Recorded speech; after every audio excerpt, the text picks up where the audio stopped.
Thank you for watching. My name is Carl Weaver, and I'm going to be talking about how 3D printing is the next big transformation for the international moving industry. First, let's look at how international moves work.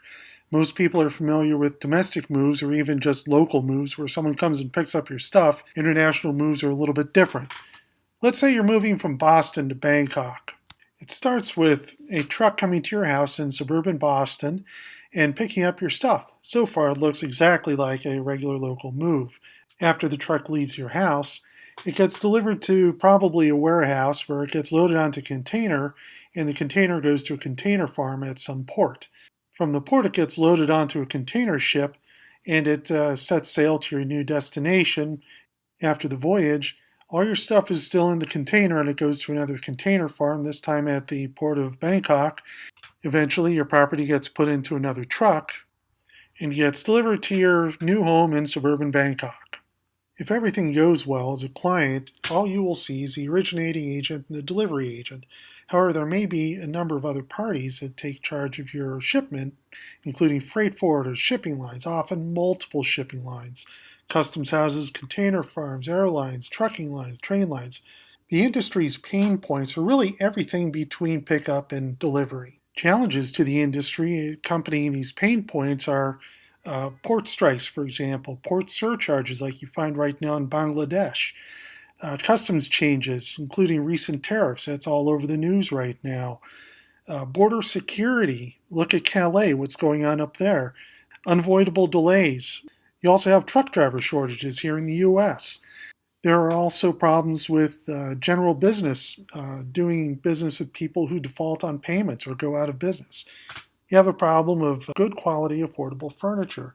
This sounds like a really good thing, but it's bad for the international movie industry and the domestic movie industry because it means that people are not moving their furniture. 3D printing. This is going to be the big thing we discuss in this presentation. 3D printing is going to be the thing that revolutionizes the furniture industry, and that is a big headache for the movie industry as well. So how will the industry change? I see a transformation A, transformation B progression as described in dual transformation, but the transformation A is a sort of. Normally a transformation A is how do we do things differently rather than how do we do different things. This is really a doing different things but with the things you already have. So it does not require any sort of retooling.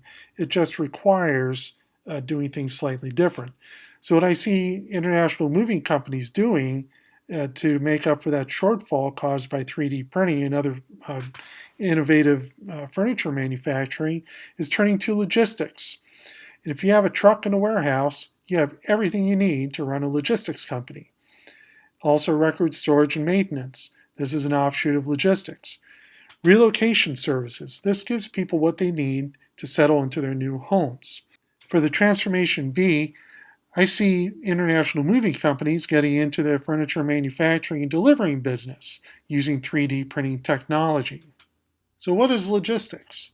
Simply put, it is the pickup, storage, and delivery of items. Another example, hotel renovations. When a hotel does renovations, it usually does it one floor at a time, and so they'll need to move all their furniture and paintings and all this stuff out, put it into storage. They'll do their renovations, then move their stuff back into the new rooms. Another example is supply chain management.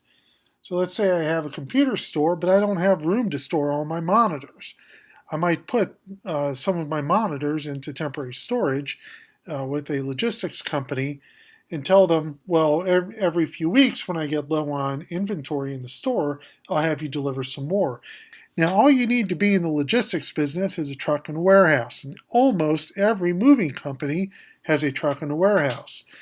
Record storage and maintenance. These companies will store, digitize, retrieve, deliver, and even destroy your records. So what are relocation services? Relocation is a relatively new industry term that refers to a whole suite of services associated with the moving business. And these are services that'll help you as someone who's just moved fit into your new environment as best possible, as seamlessly as possible. To get into the business of relocation, all you need is a local representative who knows how to find things that the client needs. What does 3D printing have to do with the movie industry? Moving companies are not just in the business of moving people's furniture from here to there. They are mobility experts that help people relocate for all sorts of reasons. So, by extension, their job effectively is to make your new home as comfortable as your old home. So, they're going to deliver your furniture and help you source new furniture. And in the future, much of that new furniture will be done through 3D printing at your destination. This begs the question of whether you can really make furniture through 3D printing. The answer is yes.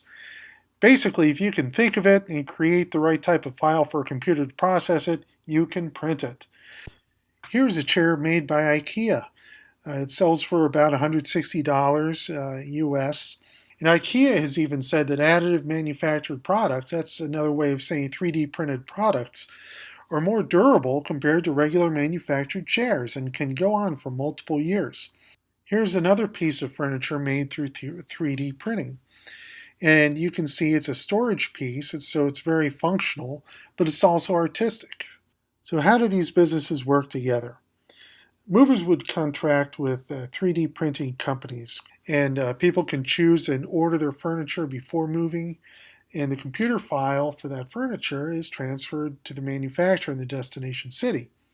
So all your stuff gets loaded into the container, all your personal effects are in transit, and the 3D printed furniture is manufactured at the same time. The movers pick up in transit the new furniture when they deliver your goods from overseas, and you're paying one source as a consumer. In turn, the moving company will pay the manufacturer and keep some sort of a portion of the payment. The emergence of the disruption. 3D printing is not a new technology. It started out as something called rapid prototyping, which was a tool for engineers and architects to create models and sort of create a proof of concept for what they were working on.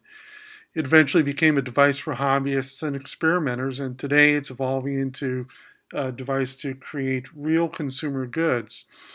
The disruption of the movie industry based on 3D printing is not that far off.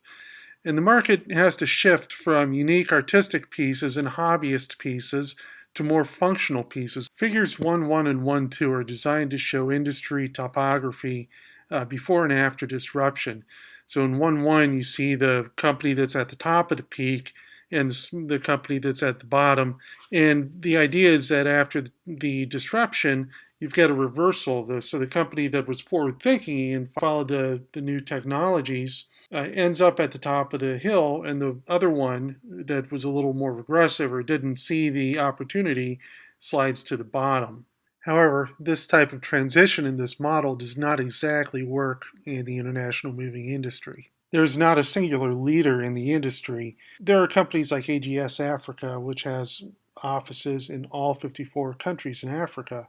And there's North American Van Lines, which is a leader in the US.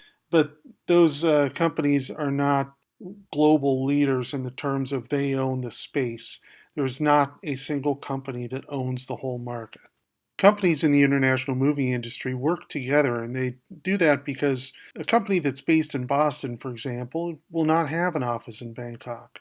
So these companies work together in order to find efficiencies and be able to deliver the best possible service.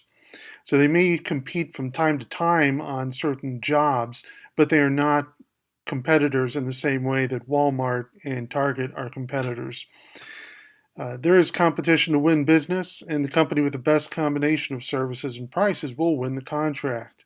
So if a company has a 3D printing manufacturer that they contract with in a destination city, they can win the job. If they offer complete relocation services, they can win the job.